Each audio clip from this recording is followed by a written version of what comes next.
Tuesday 10 February நம்ம ஒரு entry எடுத்திருந்தோம்.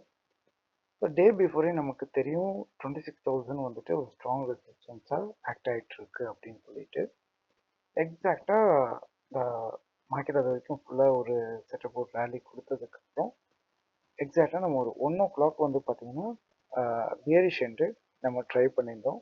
ஸோ அந்த டைம் நம்ம சூஸ் பண்ண ஸ்ட்ரைக் ப்ரைஸு சேம் 26,000 பி வந்துட்டு 38ல் இருந்துச்சு. ஸோ 38லேருந்து நம்ம ஃபுல்லாக வந்துட்டு ஸ்கேல்பில் தான் மூவ் பண்ணியிருந்தோம். ஸோ மார்க்கெட் 110 வரைக்கும் மூவ் ஆச்சு.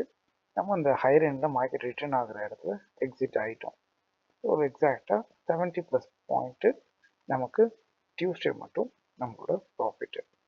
ஸோ இது நம்ம குரூப்லேயே நமக்கு அப்டேட் இருக்கும். ஸோ ப்ரீவியஸாக நம்மளோட 3 to 6 மந்த் நம்மளோட குரூப்போட எல்லா அப்டேட்ஸுமே அந்த டெலிகிராம்லேயே நம்ம அப்டேட் பண்ணியிருப்போம்.